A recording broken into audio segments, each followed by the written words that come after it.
ونعوذ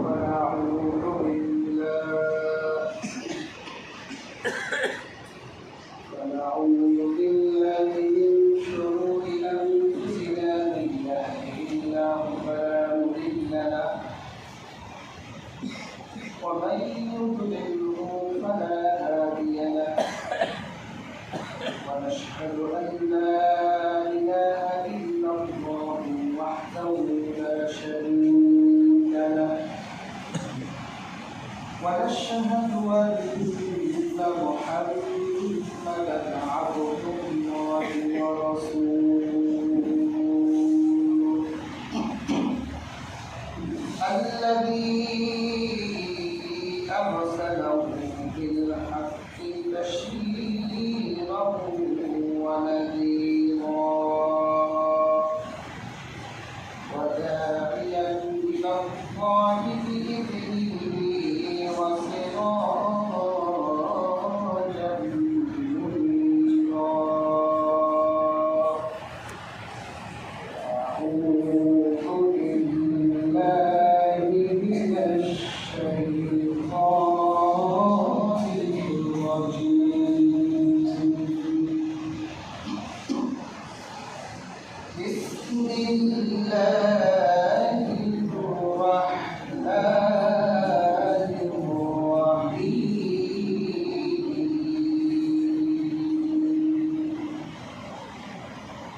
الله أعلم حيث يجعل رسالته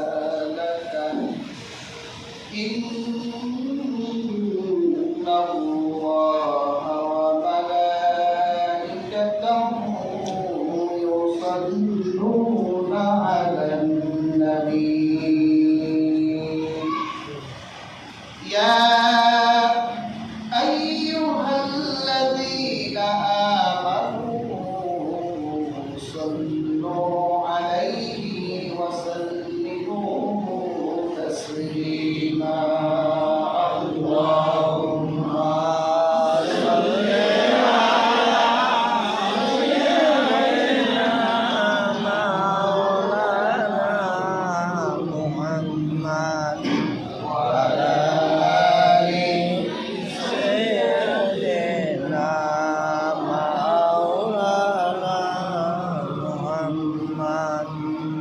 মদিনাতে শুয়ে নবী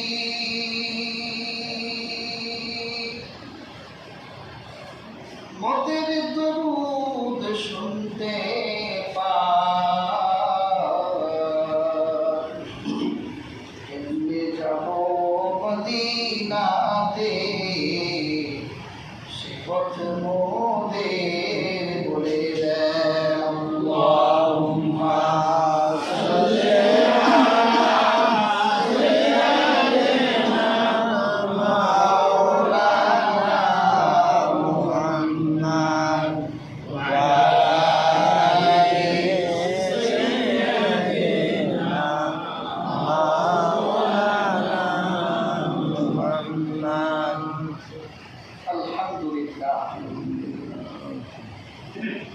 প্রশংসা করছি সে মহান আল্লাহ তাবারাকা ওয়া তাআলার নিকট যিনি আশিকে রাসূলদেরকে রেখে দিলেন। আলহামদুলিল্লাহ আমরা রাসূলুল্লাহকে ভালোবাসি না? ইনশাআল্লাহ রাসূলুল্লাহকে ভালো না বাসলে মুমিনই থাকা যাবে না। ভালোবাসার সীমানা কেমন হবে? নিজের সম্পদের থেকে বেশি,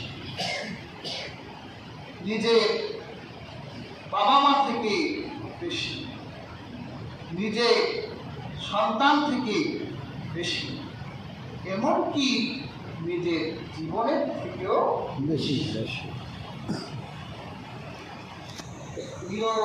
নিভৃত করে একদিন চক্ষু বন্ধ করে একটু পরীক্ষা করবেন যে আপনি আসলে আশিকে রাসূল কিনা, আসলে নিজের জীবনের থেকে বেশি ভালোবাসতে পেরেছেন কিনা। একদিন নীরব নিভৃতে বসে একটু পরীক্ষা করবেন। যদি দেখেন যে না পারবে, বিনা প্রশ্নে বিনা বাক্যে নিজের জীবনের চেয়ে মুহাম্মদ সাল্লাল্লাহু আলাইহি ওয়াসাল্লাম প্রিয়, আপনি মুমিন। আর যদি সিদ্ধান্ত নিতে ভুল করে, মনে রাখবেন আপনি মুমিন নন। আমরা বিশ্বাস করি আমরা মুমিন, সেজন্যে রাসূলুল্লাহর জন্য আমরা একত্রিত হলাম, বসলাম। এই মাহফিলটা নূরের মাহফিল হয়ে গেল। সুবহানাল্লাহ। অবাক হবে, এই পৃথিবীতে যত নবী এসেছে, যত কিতাব এসেছে, সকল নবীর কাছে রাহমাতুল লিল আলামিনের বার্তা ছিল। সুবহানাল্লাহ। আমার আব্বা একটু আগে সুবহানাল্লাহ ওয়াজ করলো না? তারপর আপনারা সুবহানাল্লাহ বলতে কৃপণতা করে দিলেন। রাসূলুল্লাহ বলেছেন, এটা তামলাবুল মিজান, আকাশ আর জমিনের মাঝখানের ফাটাগুলো ভরে যায়। সুবহানাল্লাহ। বিশ্বাসে কমতি থাকলে বলবেন না, আর যদি পূর্ণ বিশ্বাস থাকে এক সুরে সমস্বরে বলবেন সুবহানাল্লাহ। পৃথিবীর প্রত্যেকটি আসমানে কিতাবে রাসূলুল্লাহর কথা এসেছে। নবীজিও নিজের জন্মের কথা সাহাবীদেরকে বলতেন। একটা হাদিসে রাসূলুল্লাহ বলেন, আমি হলাম দাওয়াতুল ইব্রাহিম, ইব্রাহিমের দোয়া। রাসূলুল্লাহ বললেন যে আমার বাপ ইব্রাহিম আমার জন্য দোয়া করছেন, এই জন্য আমি এসেছি। সুবহানাল্লাহ। হযরত ইব্রাহিম কাবার ঘর নির্মাণ করলেন। ছোট্ট বাচ্চা ইসমাইলকে সাথে নিয়ে বাপ বেটা দুই হাত আকাশে তুললেন, আল্লাহর কাছে ফরিয়াদ করতে লাগলেন। এক পর্যায়ে হযরত ইব্রাহিম বললেন, রব্বানা ওয়া বা'আথ ফীহিম রাসূলান মিনহুম ইয়াতলু আলাইহিম আয়াতিকা ওয়া ইউআল্লিমুহুমুল কিতাবা ওয়াল হিকমাহ ওয়া ইউযাক্কিহিম ইন্নাকা আনতাল আজিজুল হাকীম। হে আমার প্রতিপালক, তাদের ভিতর থেকে এমন একজন রাসূল প্রেরণ করুন, অর্থাৎ আমি ইব্রাহিম আমার ছেলে ইসমাইলের বংশ থেকে এমন একজন রাসূল এই আরবের মধ্যে আপনি পাঠান, যে রাসূল তাদেরকে আল্লাহর কোরআনের তেলাওয়াত শোনাবেন, কিতাব শিক্ষা দিবেন, হিকমা শিক্ষা দিবেন, আর পাপী মানুষগুলোকে ধরে ধরে নিষ্পাপ বানাই দিবেন। সুবহানাল্লাহ।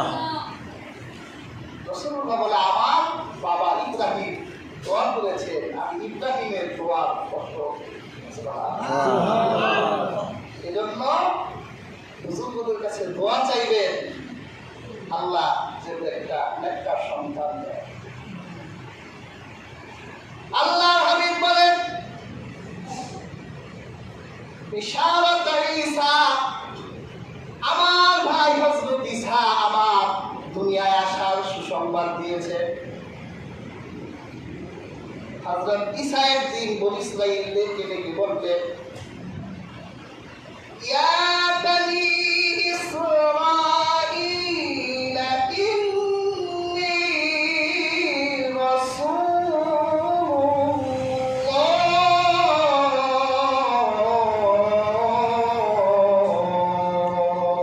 আল্লাহু আকবার।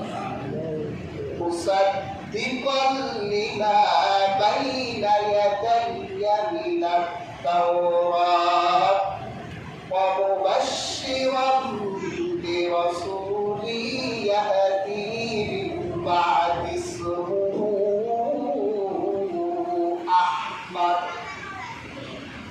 ইসরাঈলেরা আমি আল্লাহর রাসূল। ইসরাঈলরা আমি আল্লাহর রাসূল। শুধু তাই নয়, মুসার কিতাব তাওরাতের সত্যও দেয়। আজ শুনে রাখো, অনতি বিলম্বে আমার পরে একজন রাসূল আসবেন, তার সুসংবাদ দিলাম। শুধু তাই নয়, তার নাম হবে আহমদ।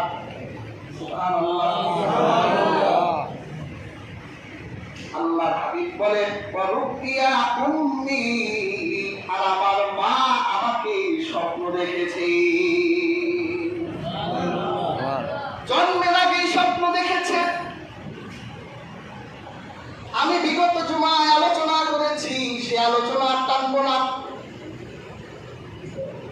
আল্লাহর হাবিবের মা যখন গর্ভবতী হলেন, অর্থাৎ আল্লাহর রাসূল যখন আমেনার রেহেমে ঢুকে গেল, রাসূলুল্লাহর রূপ কেমন দামি রূপ, আর কোন মায়ের গর্ভে রূপটা থাকতে পারে চিন্তা করা যায় না। স্বর্ণগর্ভা নারী। আর হাজরিন,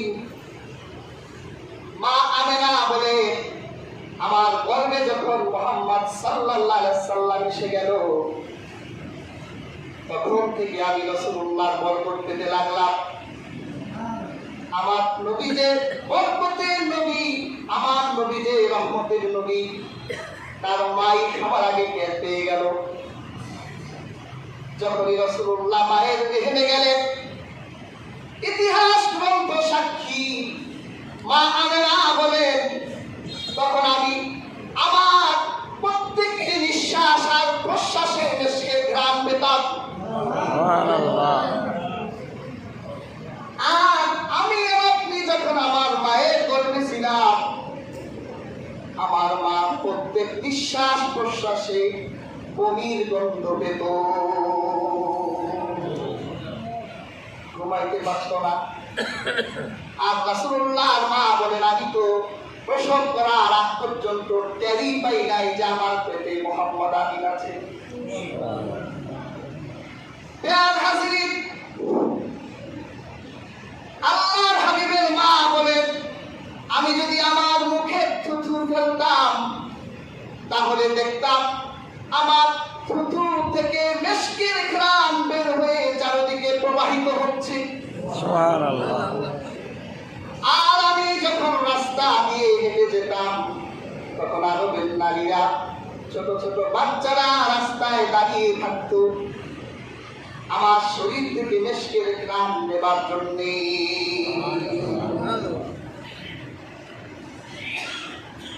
হাজরিন,